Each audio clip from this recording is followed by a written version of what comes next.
G'day folks, and welcome to World of Warships with the magnificent Margon. Recently I have unlocked the Cleveland. I only unlocked it, probably 2 days ago. I haven't played a great deal in it. Well, okay, I lied. I probably played a fair bit in it, actually. I did attempt to record this video that I wanted to do on the Cleveland quite a few times, and this ship is amazing. Despite going through the St. Louis, which in comparison would probably have just as many guns as what the Cleveland has, but when you go from the St. Louis with lots of guns to the Phoenix, you're like, what the hell has just happened to me? Why have I got 3 guns to start with? But it gets better. The Phoenix does get a hell of a lot better. I was just like, are you serious? Like, I did play this over the beta closed weekends that they did a couple of months back, as well as I did get up to it in the alpha test when I played for about a week and a half, a month maybe, about a month I played in the alpha test before they said when I got my key for it. So yeah, I played for about a month in the alpha test basically before it became closed beta and I got access to that. So yeah, Phoenix wasn't too bad. The Yamaha, that was actually pretty good. I actually enjoyed this ship, and I am probably going to do a little bit of review on it later on. But when you get the Cleveland, it's a completely different game. I regard the Cleveland as in the cruiser class as really the medium tanks of world tanks. It is just fast, nimble, great at manoeuvring, and it's an all-rounder great ship. And I love playing the cruiser class ships. They are amazing. Haven't done down the Japanese ones. I am going to do them, but the American ones.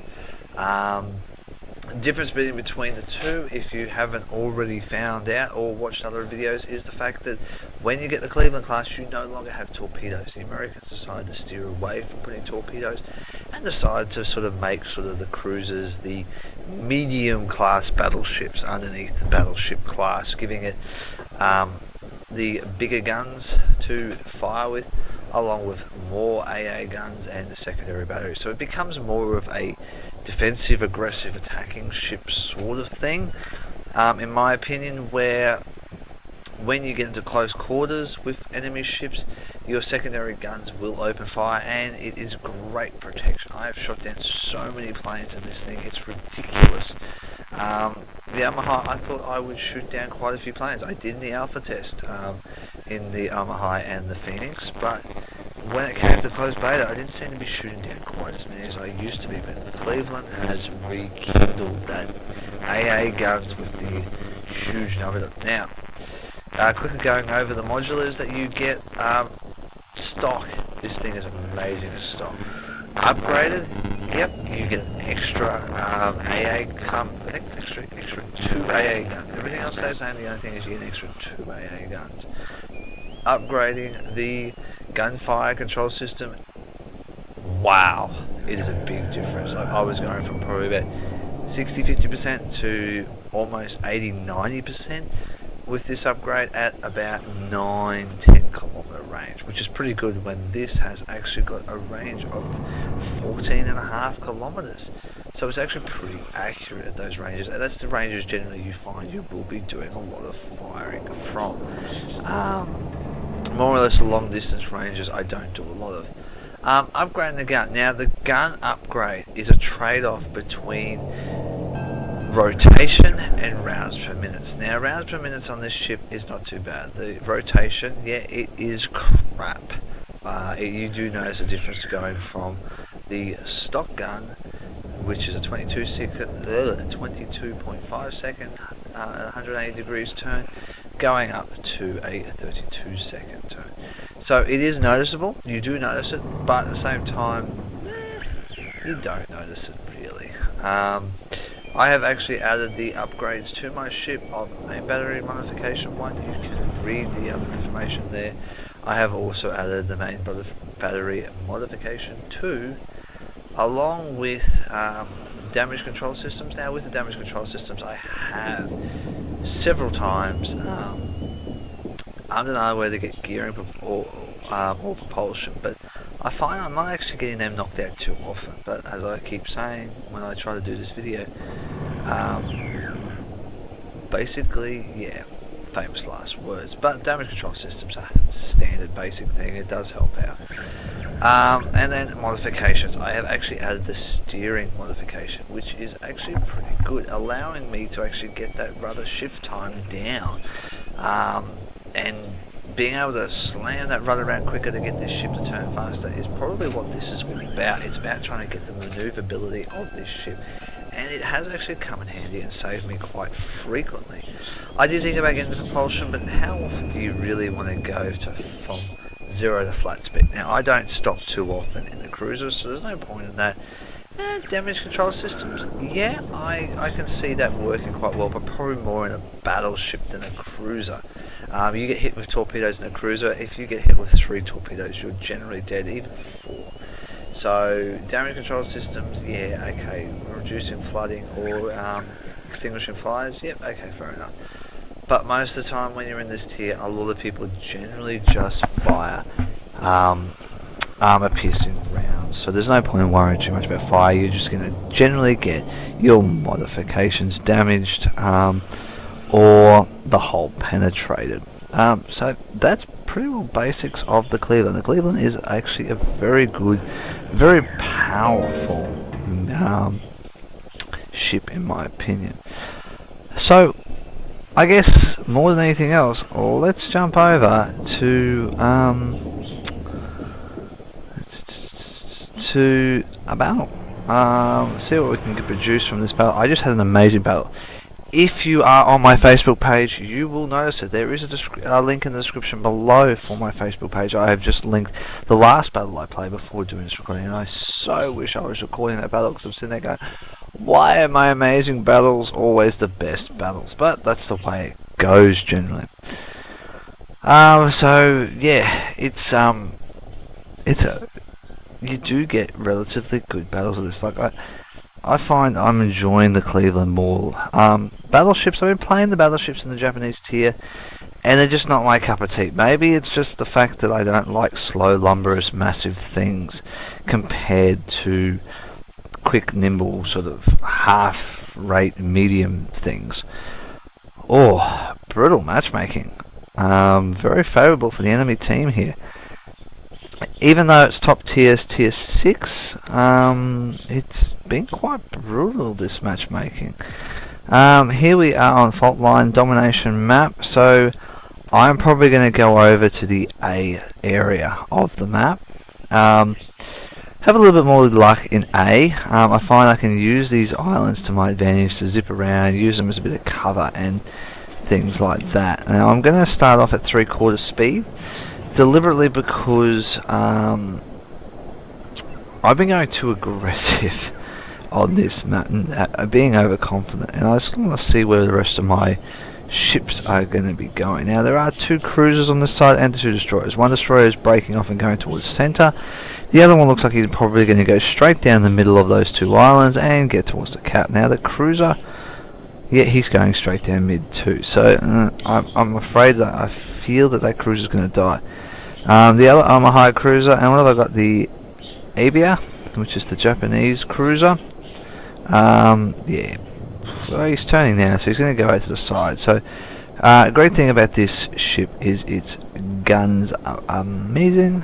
As you can see, you don't notice that. Like you can see the delay in the guns turning, but yeah, realistically, faster reload in this ship is where it's at in my opinion. I feel that being able to slug those shots off very early does come advantage. Now, as you can see, I have not actually sent my spy plane up yet. Plenty of other planes in the air at the moment. The aircraft carrier has launched a bomber and 2 torpedo bombers, which tells me he really probably doesn't have any fighters on board. The enemy has launched a fighter over in the distance there, you can see. The destroyer has spotted, however, 2 of their battleships, and that does, it does worry me. Oh, look at all those cruisers. Look at those tasty, tasty cruisers. Okay, let's get around the island. Let's go up to full speed now. And see what we can do. This is where the battle becomes interesting. Now, one thing I actually would like to mention. See how I've got all the names and stuff popping up now? I love that in World of Tanks. Being able to identify my targets and things like that just makes that so much sweeter when I'm playing World of Tanks. And this is probably going to miss, but it's just worth taking the volley shot anyway. I'm firing HE, so it's not like it's going to matter too much. Poorly aimed, but that's okay. He is at 13 kilometers range. Let's aim for about here now. So as I was saying, I would love it if I could permanently have this sort of stuff happen. Up, he started turning, which does affect things. Slicer Chris wants to ask me questions. Typical. I'm not going to answer questions at the moment. I'm focusing on the warships. Torpedoes in the water somewhere, the way it seems. Now I'm in 9 kilometers range. Now this is optimum range in my opinion.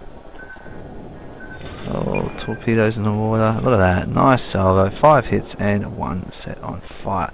Let's go again. Doesn't make it easy when they do that to me. Oh, there you go. Another. Oh, where is it? There it is. Let's turn this ship. Now I am going to launch my fighter at the moment, and I'm going to have to. And I'm going to change to AP after this volley too, purely and simply because I feel I need to actually get the AP rounds firing into this guy. I need to start doing some big, serious damage to him. Purely and simply because he needs to be pounded. Now he is firing back at me now. And he's actually put his fires out, so that's okay. I'm going to, this is a little hit, which is great. He's going to use that island to try and get away from me, which I'm happy with. But all those salvos hit, doing amazing damage, and now it's time for me to partially flee the scene of this battle. I do not really wish to stick around out here. I am alone, sort of, by myself out here, and it's time to actually get my ship, maneuver it around, and get the hell out of here. So I'm turning all my guns around, facing the other way, so that I can now plant shots back on the enemy. So I'm only using my rear guns at the moment now, and I'm going to start crossing back over to the map, purely and simply because I need to get out of here. Oh, there you go, a couple of good hits. All my guns are now facing that way, so I will use all my guns to my favour and fire the shells.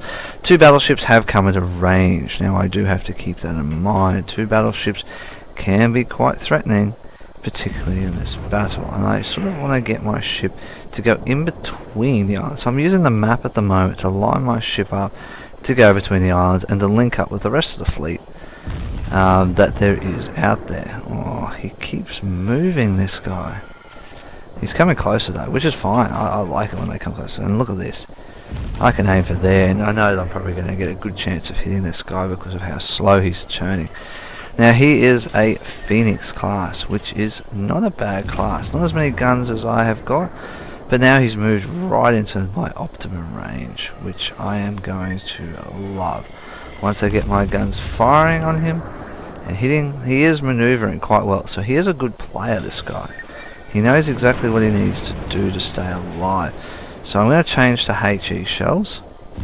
I'm going to fire there. See if I can get some good hits. And the only reason why I'm changing to HE now is to actually use those shells to do critical damage to him. I want to sort of get this guy and light him up a bit, do some nice critical damage. I am lining my ship up now to try and get between the island. There you go, nice citadel damage, and I've set him on fire too. So that's what I need to do, and now I can. Another fire has been set on him. I'm going to line up some AP rounds. He's now turning back. Doesn't realise what's coming in, and look at that, he's been taken out. He's burnt out, which is good. Now I'm going to use the islands to my advantage now. I'm going to actually try and weave in around these islands, use them as a bit of cover. Now I've got a threat of a cruiser that's sort of directly over here. The enemy team has taken the lead. He's behind the island, so it's fine.